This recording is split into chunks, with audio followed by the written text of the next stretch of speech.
Assalamu alaikum students. I am your chemistry teacher. Today 30th June 2020. This lecture for all 10th boys and girls chapter number 11 हम लोग पढ़ रहे हैं. Topic है आज आप लोगों के diversity and magnitude of organic compound. ठीक है, ये आज आप लोगों ने जो है वो डिस्कस करने हैं कि ऑर्गेनिक कंपाउंड जो आप लोग पढ़ रहे हैं इनकी डाइवर्सिटी और इनका मैग्नीट्यूड जो है वो किस वजह से है. अच्छा, तो 10th क्लास मेरी जो है वो तबीयत ठीक ना होने की वजह से जो है वो आप लोगों के लेक्चर थोड़े डिले हो गए हैं, लेकिन अल्हम्दुलिल्लाह अब मैं बिल्कुल ठीक हूँ. तो अब जो है वो आप लोगों के लेक्चर जो हैं वो आपको इन टाइम जो है वो मिल जाया करेंगे. तो थोड़ी सी देरी के लिए जो है वो मैं आपसे माजरत चाहती हूँ. तो अब जो आप लोगों को लेक्चर मिल जाएं उनको अच्छे तरीके से जो है वो याद कर लीजिएगा. ये जो आपके चैप्टर नंबर 11 है ये इतना मुश्किल नहीं है, ये सिर्फ याद करने वाला ही है. तो ऐसा कोई मसला नहीं है कि आप कहें कि अब जो है वो आपको समझ नहीं आएगी. तो ये आप लोगों को आसानी से जो है वो समझ आ जाएगा.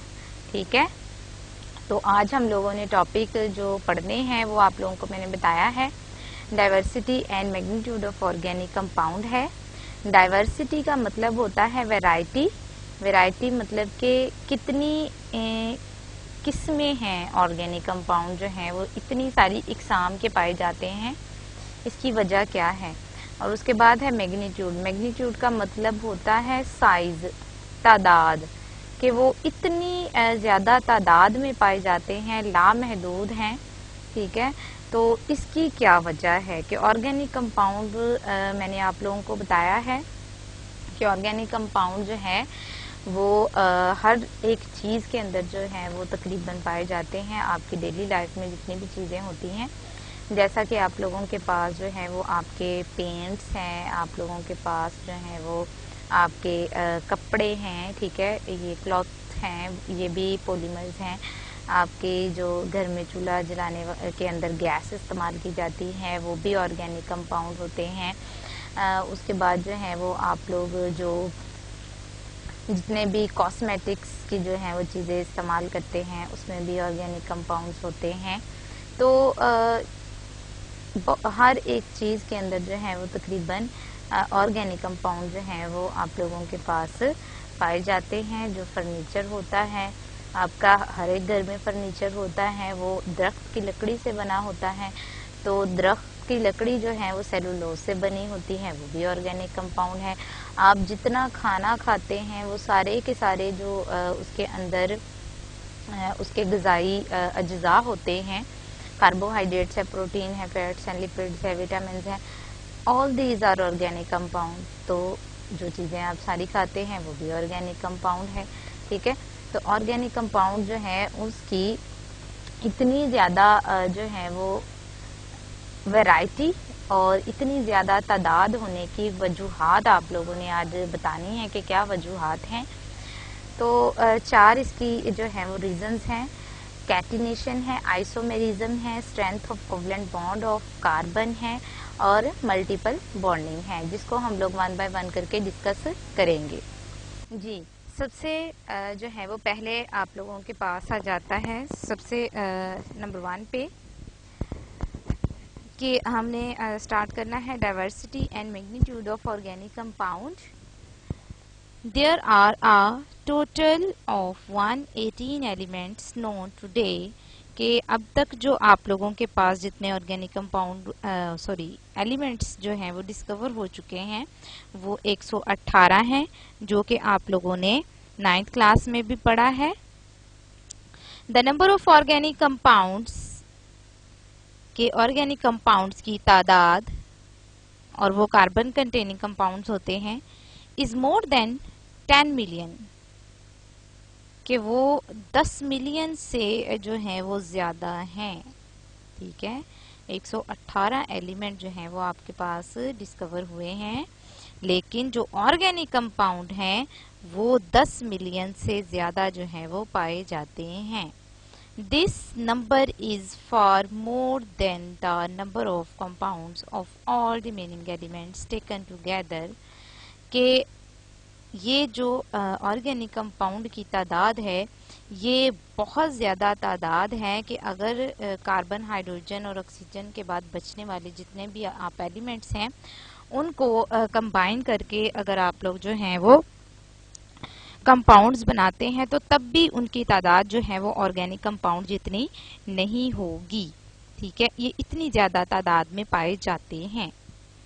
The existence of such a large number of organic compound is due to the following reasons कि इन ऑर्गेनिक कंपाउंड की लार्ज जो है वो नंबर, इनका ज़्यादा तादाद पाए जाने की वजूहात जो हैं वो नीचे दी गई हैं, जो आप लोगों ने आगे वन बाय वन करके जो है वो डिस्कस करनी है।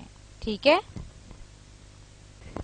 जी, सबसे पहली रीजन आ जाती है आप लोगों के पास कैटिनेशन। कैटिनेशन, ठीक है, कैटिनेशन जो है वो आप लोगों के पास एक ऐसा जो है वो जहाँ पे 10th क्लास TION आ जाता है ना वर्ड के एंड पे, तो वो प्रोसेस होता है। ठीक है, तो ये कैटिनेशन भी एक प्रोसेस है। The main reason for the existence of a large number of organic compound के ऑर्गेनिक कंपाउंड की कसीर तादाद का पाए जाने की ये भी एक वजह है is that carbon atom can link with one another by means of covalent bond to form long chain or a ring of carbon atoms।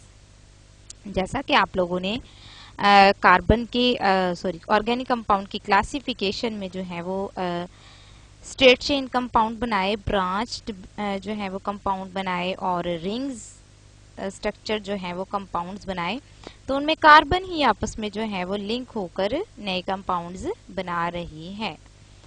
तो ये जो है वो कह रहे हैं कि कार्बन एटम का आपस में जो कोवलेंट के बॉन्ड के जरिए जुड़कर लंबी चेनें बनाना, ठीक है, या जो है वो रिंग्स बनाना, वो ये भी रीजन जो है वो कार्बन की कसीर तादाद जो पाई जाती है उसकी एक वजह है।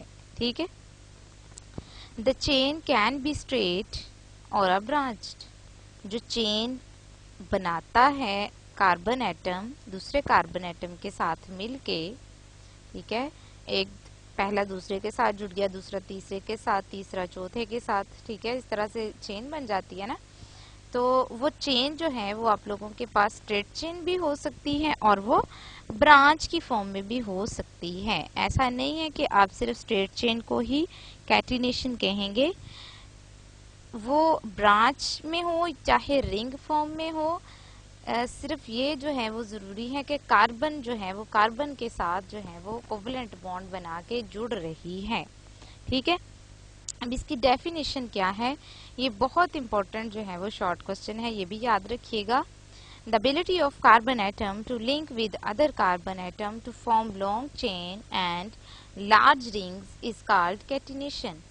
कि कार्बन एटम का लंबी लंबी चेन्स बनाना या बड़ी बड़ी रिंग्स बनाने की सलाहियत को कैटिनेशन कहते हैं। जैसे आपके सामने जो है वो ऊपर डायग्राम में भी मैंने दिखाया हुआ है कि CH3 अटैच हुआ है CH2 के साथ, फिर CH2, फिर अगले CH2 के साथ। ठीक है, आप इसको इस फॉर्म में भी लिख सकते हैं, चाहे इसको सीधा स्ट्रेट फॉर्म में भी लिख सकते हैं। ठीक है, तो कार्बन कार्बन जो है वो आपस में बॉन्ड बनाना जरूरी है कैटिनेशन के लिए। ठीक है, इसके बाद आ जाती हैं इसकी कंडीशंस ऑफ कैटिनेशन, और एग्जाम्पल भी यहाँ पे दी गई है। 2 basic conditions for an element to exhibit catenation are. 2 इसकी जो है वो बेसिकली कंडीशंस हैं। पहली कंडीशन है कि एलिमेंट शुड हैव वैलेंसी 2 और ग्रेटर देन 2। के कैटिनेशन के लिए जरूरी है कि एलिमेंट जो है उसकी वैलेंसी 2 या 2 से ज्यादा होनी चाहिए। ठीक है, जैसे कार्बन की वैलेंसी कितनी है आप लोगों को याद होगा, कितनी थी 4, तो 2 से ज्यादा है। दूसरी कंडीशन है यहाँ पे आप लोगों के पास bonds made by an element with its own atom should be stronger than the bond made by the element with other atom, especially oxygen। ठीक है, कि जो बॉन्ड एलिमेंट जो है वो बना रहा है वो अपने ही एटम के दरमियान उसका बॉन्ड जो है वो ज्यादा स्ट्रॉन्ग होना चाहिए एज कंपेयर टू कि वो किसी दूसरे एटम के साथ बॉन्ड बनाए। समझ आ रही है कि अगर जो है वो कार्बन के साथ बॉन्ड ज्यादा स्ट्रॉन्ग बनाता है तो ही कैटिनेशन होगी। अगर कार्बन जो है वो ऑक्सीजन के साथ बॉन्ड ज्यादा स्ट्रॉन्ग बनाता होता तो कैटिनेशन जो है वो नहीं होनी थी। लेकिन कार्बन जो है वो आपस में ज्यादा स्ट्रॉन्ग बॉन्ड बनाते हैं। एग्जाम्पल यहाँ पे मैंने आप लोगों को दी हुई है पेंटेन की, पेंटेन ही है ना, कार्बन इसके काउंट करे जरा, कितने कार्बन है 1 2 3 4 5 6, नहीं पेंटेन नहीं है, ये हेक्सेन है। ठीक है, तो हेक्सेन C6, एज कितने होंगे इसमें अब 14, हर एक कार्बन के ऊपर नीचे लगाएंगे तो 2 हो जाएंगे, तो 6 6 12 और 2 इसकी साइडों पे लगाएंगे तो कितने हो जाएंगे ये 14। तो यहाँ पे आप लोगों को नजर आ रहा है कार्बन आपस में बॉन्ड बनाए हुए हैं। इसके बाद जो है वो एक क्वेश्चन है इसी टॉपिक से related, why carbon show catenation whereas silicon does not. कि कार्बन जो है वो कैटिनेशन शो करता है लेकिन सिलिकॉन जो है वो कैटिनेशन नहीं शो करता, क्यों, वजह बताएं। तो ये उसी कैटिनेशन वाले टॉपिक के लास्ट पे जो है वो पैराग्राफ है, यही उसका आंसर है। Both silicon and carbon have similar electronic configurations, कि सिलिकॉन और कार्बन की जो वैलेंस शेल की इलेक्ट्रॉनिक कॉन्फ़िगरेशन है वो दोनों की सेम है, but carbon show catenation, carbon catenation show करता है, whereas सिलिकॉन डज नॉट, जबकि सिलिकॉन शो नहीं करता। इसकी वजह क्या है? It is mainly due to the reason that, इसकी सबसे बड़ी वजह ये है कि कार्बन कार्बन बॉन्ड्स जो हैं आर मच स्ट्रॉन्गर, कि कार्बन का जो बॉन्ड है ये बहुत ज्यादा मजबूत किस्म का बॉन्ड है और इसकी एनर्जी है 355 किलो जाउल पर मोल, कि इसको अगर बॉन्ड को तोड़ना है तो आपको इतनी एनर्जी देनी पड़ेगी। देन द सिलिकॉन, सिलिकॉन के दरमियान जो बॉन्ड होता है उसको तोड़ने के लिए हमें एनर्जी सिर्फ 200 किलो जाउल पर मोल चाहिए होती है। ठीक है, तो जिस बॉन्ड को तोड़ने के लिए जितनी एनर्जी ज्यादा चाहिए होगी वो बॉन्ड उतना ही ज्यादा स्ट्रॉन्ग होगा। ऑन द अदर हैंड, दूसरी तरफ अगर हम दूसरे पहलू को भी देखें तो वो क्या है, SiO सिलिकॉन ऑक्साइड जो है bond are much stronger, silicon oxygen के साथ जो बॉन्ड बनाता है वो बहुत ज्यादा स्ट्रॉन्ग होता है, उसको तोड़ने के लिए आपको एनर्जी चाहिए होती है 452 kilo joule per mole. Then the CO, carbon oxygen के दरमियान जो बॉन्ड होता है उसकी एनर्जी होती है 351 किलो जाउल पर मोल, कि एक मोल जो है वो कार्बन ऑक्सीजन के दरमियान जो बॉन्ड है उसको तोड़ने के लिए आपको 351 जो है वो किलो जाउल पर मोल एनर्जी देनी पड़ेगी। तो इसका मतलब है कि सिलिकॉन ऑक्सीजन जो है वो ज्यादा स्ट्रॉन्ग बॉन्ड है as compare to carbon oxygen के, इसलिए सिलिकॉन जो है वो आप लोगों को SiO2 की फॉर्म में, रेत की फॉर्म में मिलती है। ठीक है, hence silicon occur in the form of silica, silica मतलब कि रेत, SiO2 and silicates in the nature. इसीलिए जो है, जैसे सोडियम सिलिकेट आप लोगों ने पढ़ा था ना सॉल्ट वाले में, तो ये इसी तरह से सिलिकेट्स हैं। तो इसीलिए जो है वो सिलिकॉन जो है वो ऑक्सीजन के साथ बॉन्ड बनाता है और ज्यादा स्ट्रॉन्ग बॉन्ड बनाता है एज कंपेयर टू अपने ही सिलिकॉन एटम के साथ। जी, अब आप लोगों के पास आ जाती है दूसरी रीजन है आइसोमेरिज्म। ठीक है, आइसोमेरिज्म क्या होता है? आइसो का मतलब याद करें जरा, मैंने क्या बताया था? आइसो का मतलब है सेम। तो यहाँ पे सेम क्या चीज होगी? Another reason for the abundance of organic compound is the phenomena of isomerism. Organic compound की कसीर तादाद का पाया जाना जो है वो आइसोमेरिज्म की वजह से भी है, कि उसकी एक बड़ी वजह आइसोमेरिज्म फिनोमेना भी है। आइसोमर्स अब क्या होते हैं? ठीक है, आइसोमर्स की डेफिनेशन है और यही डेफिनेशन जो है वो आइसोमेरिज्म की भी है। मैं आपको बताऊंगी कि आइसोमेरिज्म की कैसे बनेगी। The compounds are said to be isomer if they have the same molecular formula but different arrangement of atoms in their molecule or different structural formula। ठीक है, मॉलिक्यूलर फॉर्मूला सेम होगा लेकिन इनका स्ट्रक्चरल फॉर्मूला जो है वो different होगा। उन कंपाउंड्स को आप लोग आइसोमर्स कहते हैं, लेकिन उस फिनोमिना को आप लोग आइसोमेरिज्म कहते हैं। यानी कि इसी डेफिनेशन के एंड पे लिख देना, this phenomena is called isomerism. तो ये डेफिनेशन आइसोमेरिज्म की भी बन जाएगी। ठीक है, अब आगे एग्जाम्पल से जो है वो आप लोगों को समझ आएगी कि आइसोमेरिज्म जो है वो सेम मॉलिक्यूलर फॉर्मूला के साथ जो है वो डिफरेंट तरह के आप लोग जो है वो स्ट्रक्चरल फॉर्मूला के कंपाउंड जो है वो कैसे बना सकते हैं। कि मॉलिक्यूलर फॉर्मूला एक ही है लेकिन उससे आगे जो है वो आप लोग बहुत सारे टाइप्स के जो है वो ऑर्गेनिक कंपाउंड्स बना सकते हैं। ठीक है, एग्जाम्पल आइसोमेरिज्म की अब आ जाती है। आइसोमेरिज्म की एग्जाम्पल जो है वो आप लोगों के पास हम लोगों ने डिस्कस की है पेंटेन की। ठीक है, आइसोमेरिज्म जो है वो जैसे आप लोगों ने देखा कि एक मॉलिक्यूलर फॉर्मूला से आप लोग जो है वो काफी सारे जो है वो दूसरे कंपाउंड्स बना सकते हैं। तो इसका मतलब है कि एक जो है वो फॉर्मूला से आप लोग ज्यादा सारे अगर कंपाउंड बनाएंगे तो ऑर्गेनिक कंपाउंड तादाद में ज्यादा होते जाएंगे। Isomerism also add to the possible number of structures, कि आइसोमेरिज्म जो है ये भी ऐड करता है कि जितने भी मुमकिन जो है वो स्ट्रक्चर्स बन सकते हैं। For example molecular formula C5H12, ठीक है, कि पेंटेन जो है वो आप लोगों के पास है, can be represented by 3 different structures. इसको आप लोग जो है वो 3 डिफरेंट तरह के स्ट्रक्चर्स में लिख सकते हैं। Thus, C5H12 has 3 isomers as shown below।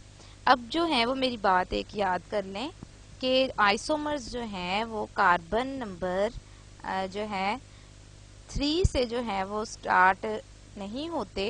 ठीक है, कि अगर आपके पास 3 कार्बन है, ठीक है, अब 3 कार्बन में से आप किसी की भी जगह चेंज करें तो वो स्टेट चेंज ही रहेगा।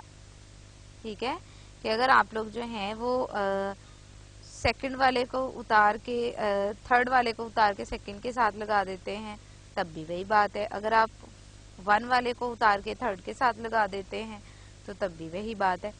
तो यानी कि आइसोमेरिज्म का जो फिनोमिना है ये कार्बन नंबर 4 से स्टार्ट होता है। ठीक है, कार्बन नंबर 4 से ऑनवर्ड जो है वो आइसोमर्स बनते हैं और जैसे जैसे कार्बन का नंबर इंक्रीज होता जाता है आइसोमर्स की तादाद भी बढ़ती जाती है। अब ब्यूटेन जो होती है जिसमें कार्बन 4 होते हैं उसके 2 आइसोमर्स होते हैं। ठीक है, अब अगर आप लोग जो हैं वो 4 एक दफा सीधी लाइन में लिख लें तो वो एक कंपाउंड बन गया।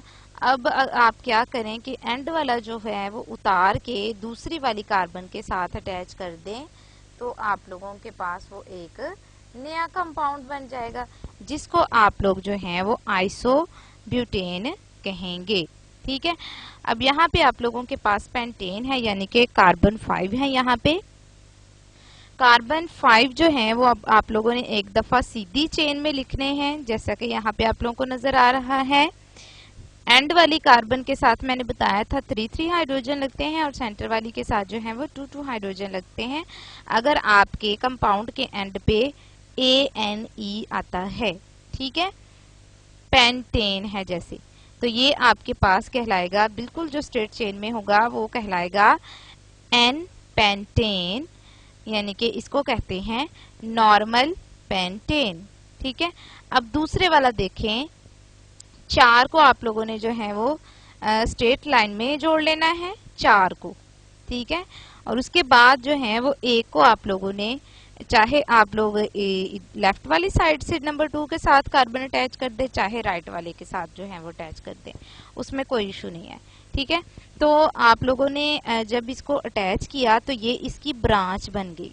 अब ये भी आप लोगों के पास जो है वो कॉर्नर पे आ गया, तो 3 कार्बन जो आप लोगों के पास कॉर्नर्स पे मौजूद हैं, इनके साथ 3 हाइड्रोजन लगानी है, जबकि आपके पास जिसके साथ कार्बन आपने नहीं अटैच की उसके साथ 2 हाइड्रोजन वैलेंसी पूरी करनी होती है, और जिसके साथ आपने कार्बन जो है वो अटैच कर दी है, CH3 मिथाइल ग्रुप अटैच कर दिया है, उसके साथ 1 हाइड्रोजन आएगी।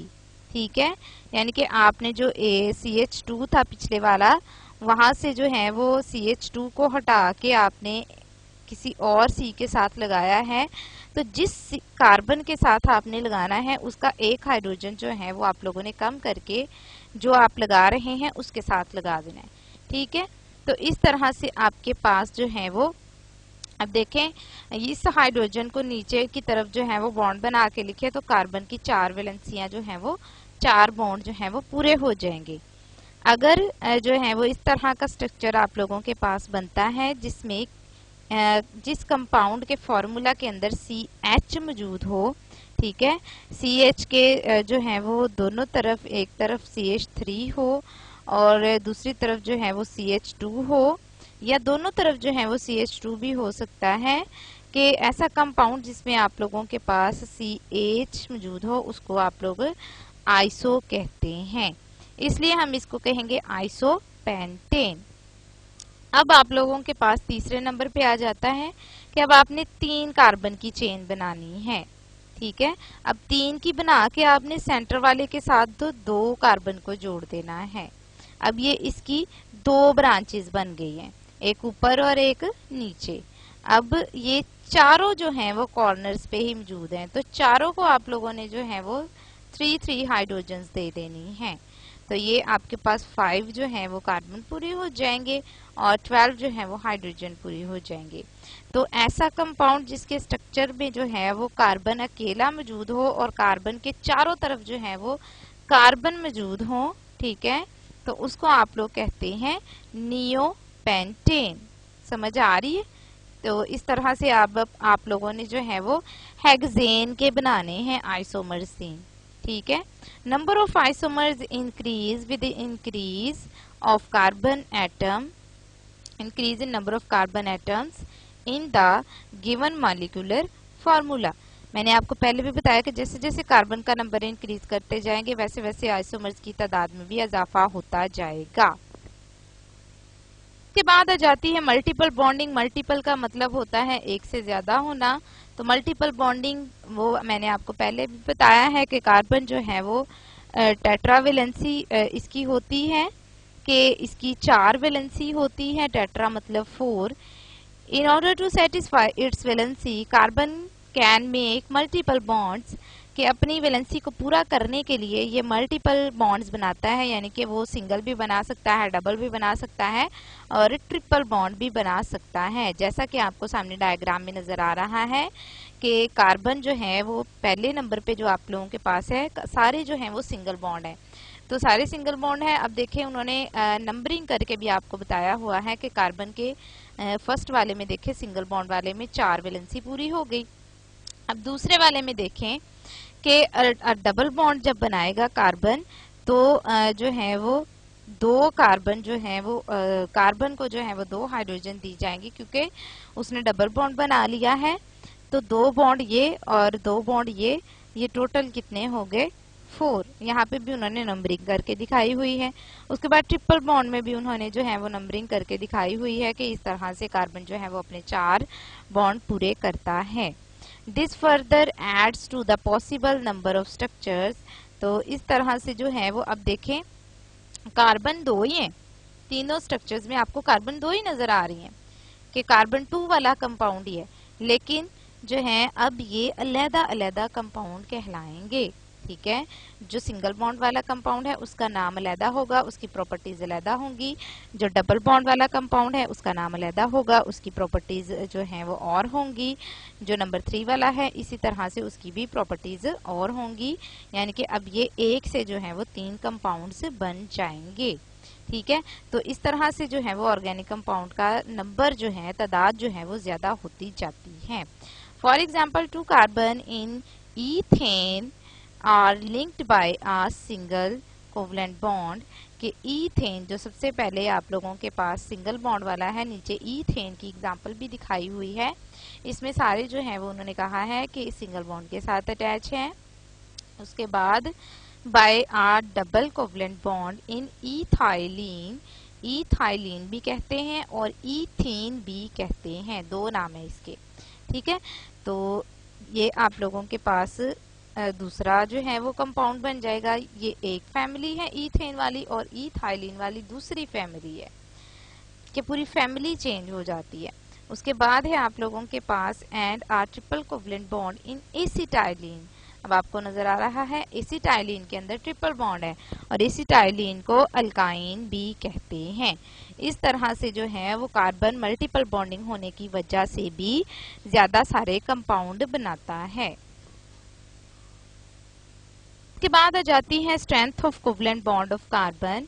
कार्बन की जो है वो कोवलेंट बॉन्ड की जो स्ट्रेंथ है, उसकी जो ताकत है, ठीक है, वो आ जाती है कि कार्बन की जो कोवलेंट बॉन्ड की स्ट्रेंथ है आपने पढ़ा है कि वो बहुत ज्यादा होती है, जिसकी वजह से ये कैटिनेशन कर सकता है।